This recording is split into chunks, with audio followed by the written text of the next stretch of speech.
You interested in a bit of a conversation? I'm waiting for the bus. So, hey. Got nothing but time and opportunity, my friend. Exactly. You're sitting here, I'm sitting here. That's right.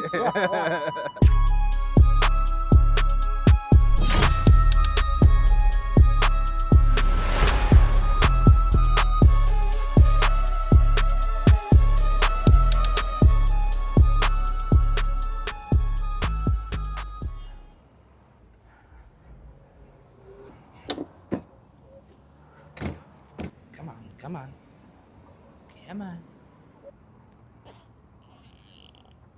Hey.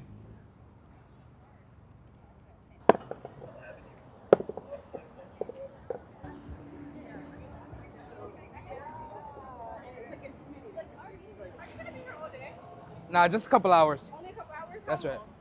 Maybe about 2. 2 hours? I'd rather. Looks good. Yeah.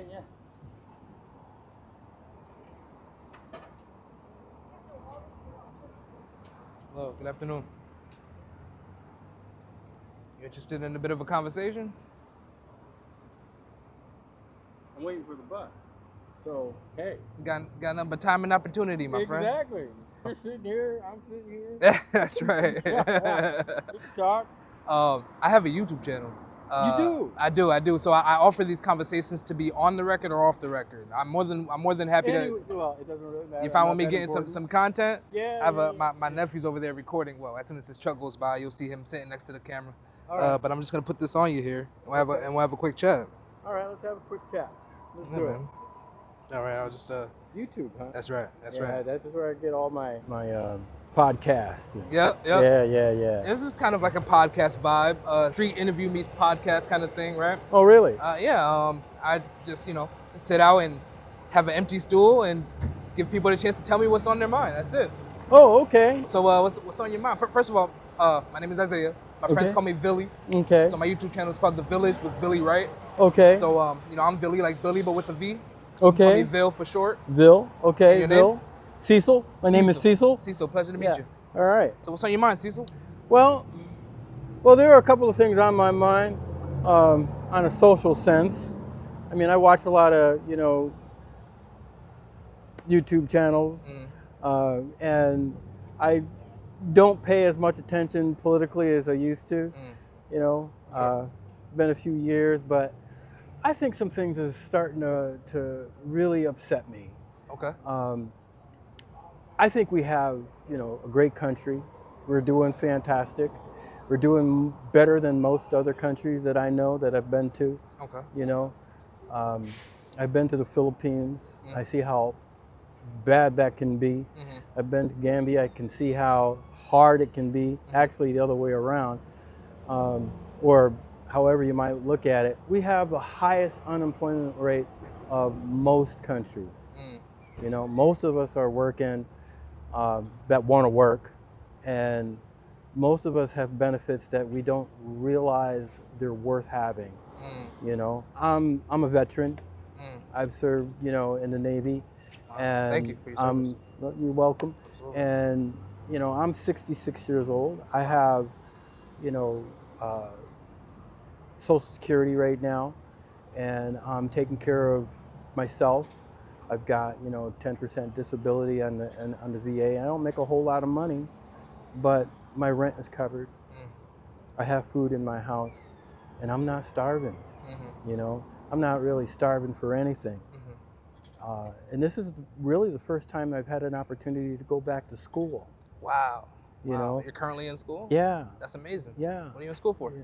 Well, I'm taking accounting courses. Okay. To get my CPA because, over the years, I spent the first 20 or 30 years out of the service doing contract work.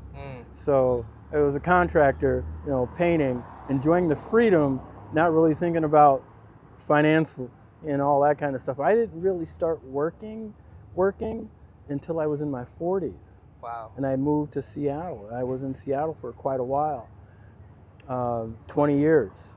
Wow. And I enjoy it. The first job I got in Seattle was doing janitorial work. Okay. And they were paying, I think it was $9 an hour. Wow. And my first paycheck, I looked at it and I said, wow, people make this kind of money? Wow. That's how I felt, Wow. you know, Yeah. because as a contractor, there'd be times like I wasn't making $200 a month. Wow. Wow. You know, so, you know, at the end of the first year, I was making I made 16,000. I was like, people make this kind of money?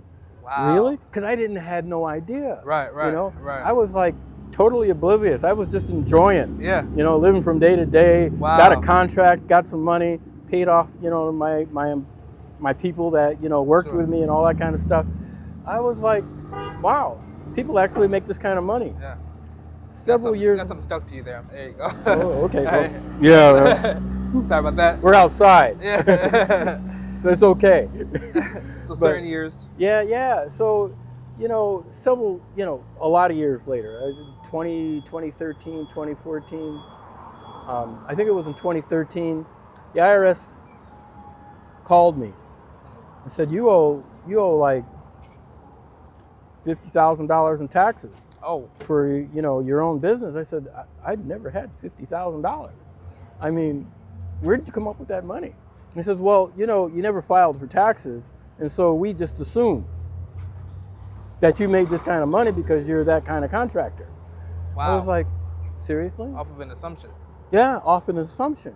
So, I mean, you know, I understand taxation. I understand economy. You know, I've taken, you know, college classes on economics and, you know, all that kind of stuff. And, Sure. you know, I'm like, really? So I had to file no business for those several years that they were taxing me for. And it in the end, it all got cleared up. Cleared up? Yeah, it all got cleared up. But I think part of it was because I understood how the system worked and what they were doing.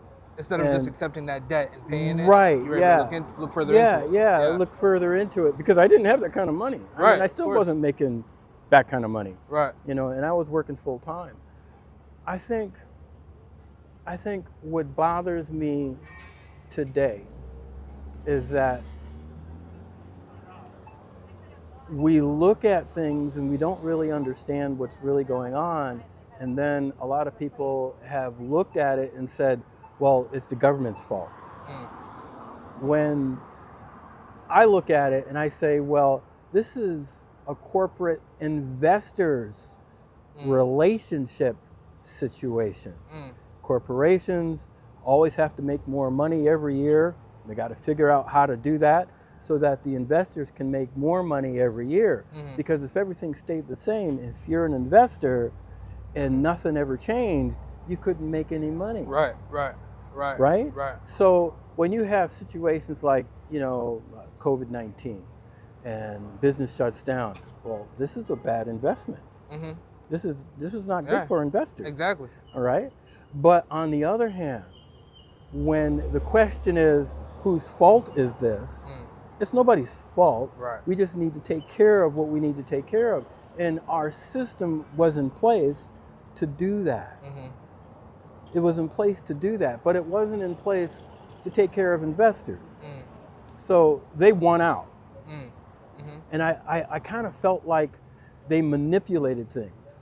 Like I went to the Million Man March. Okay. Farrakhan spoke. Okay. Yeah. And being there and listening to the speeches, I understood what his objective was. Yeah. And the objective of all the other speakers was to pull us together. That's right. When I watched the news, when I went back home and watched the news, I'm saying, well, they can't, you know, listen to this guy because he's Farrakhan. And they can't do this and they can't do that. And they pulled some black people in to, you know, discredit him and say, oh, don't listen to him. If you were there, what you witnessed was not what they portrayed on the news. Oh, okay. So they painted a narrative. They painted a different narrative. A different narrative. Wow. And I was, you know, this is back then. I see the same. I feel like I'm looking at the same thing now on social media. They're painting a narrative so that all these people over here hate all these people over here, and these people over here don't understand why these people over here don't understand what's going on, what's really going on. And what is really going on, because you don't really know. if you're listening to the news, if you're listening to all that kind of stuff. But when you look outside, when I look outside and I see people driving by in new cars, Right. and I see the traffic, I see the number of people that are driving by, Right. and 90% of these people are working, Yeah. and everybody has a place to live, and they have health care. I don't have to pay a dime over at the VA. I have Medicare and Medicaid. So when I go to another hospital, I don't have to pay, either I don't have to pay anything or I don't have to pay much. That's because of the system that we have in place that took care of that. Medicare and Medicaid, I've got that too. You know, these are benefits that when I was working, when I finally started working, you know, full time and paying taxes and doing all this kind of stuff, you know, it never bothered me then, and now I appreciate it now because of the system that it put in place for me. Right. You know, so that I could get this old, and I don't have $1 million in the bank. I didn't get that I didn't have that 401(b) or the 403(b) or that 401(k). Yeah. I didn't put $1 million away. Right. You know, it's like I didn't do that. And when I decided to stop working, I didn't have much money in the bank. You know, I did have a little bit in my 403(b). I spent it already. Yeah. You know, and I've traveled to certain places and I've seen certain things and I've seen how other people are living. And it just kind of amazes me that we've become a nation of people who are complaining about their government. And when I think about government history, I think about what Washington said. George Washington, don't form parties. It's what's really going to tear you apart. How can you not realize that that's what's happening right now? That, you know, we separated ourselves, we divided ourselves into little cliques, and we've decided that, you know, I'm a Republican or I'm a Democrat, and, you know, the other side sucks, and this guy is, you know, who we need him to be or whatever, and not see what's really going on in that situation when you step back and you look at it and say, well, man, this is like a scam. This is like being scammed. Yeah. You know, I think Absolutely. about Malcolm X and how he, you know, traveled. When he finally traveled and went to, you know, Arabia, or, you know, did the Hajj. He did the Hajj, and he came back and he goes, this is not exactly what you think it is. Right. You know, Wow. This is not what's really going on here. Yeah. We have a different kind of problem. Sure. You know, Sure. and so they ostracized him from the Muslim world because he decided to become a real Muslim.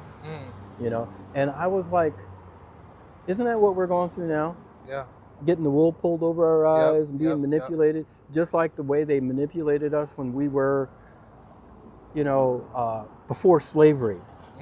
The country before slavery had blacks that lived free and had property and really had their own businesses before slavery. Really? They had to develop a narrative. Now, do the research. They had to develop a narrative in order to be able to place them in servitude to them so that they could profit from that. Now it's just history. Wow. But it's not common history. Right. This is not the kind of history that, you know, they want to have taught. So the whole woke idea, you know, and then they demonize the woke idea, and then, you know, here it is. Well, you know, what kind of knowledge do you want to take control over? You know, you want to make sure that people don't find out this, because in the 80s, we were becoming more and more knowledgeable as a society, becoming more and more free. Yeah. We were no longer settling for corporate control. And I kind of got the feeling, I mean, I could be completely wrong. I'm just another guy on the street, but I could be completely wrong. I just think they looked at that and said, no, we can't go in that direction.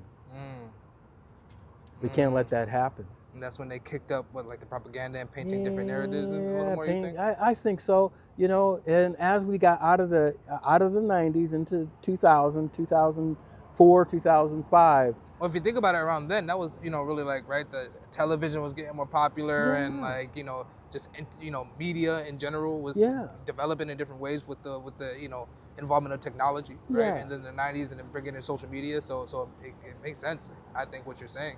For sure. Yeah, that's what kind of gets me now, is that we could be so fooled so easily, and regardless of whether, Russia had anything to do with the 2016 election, we voted. Mhm. That's like, that's like, that's like Esau and Jacob, all right?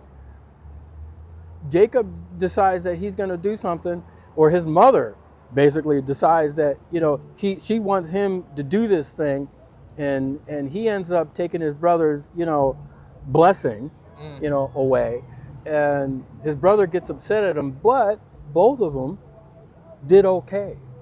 They both did okay, but they didn't know that things were going to be okay until later. They were fooled into thinking that they needed to do what they needed to do in order to have what they had. And neither one of them really actually cared about that, as far as I can tell, Yeah. in the way that I read it. Yeah. And it's like, I'm really not a scholar. I mean, I know a couple of scholars. I would never sit and have a conversation because I can't argue. Yeah. You know, You gotta have enough but to I take. have my own perception. Sure, which is holds a lot of value still, right? Yeah. Well, thank you. Really with the beats.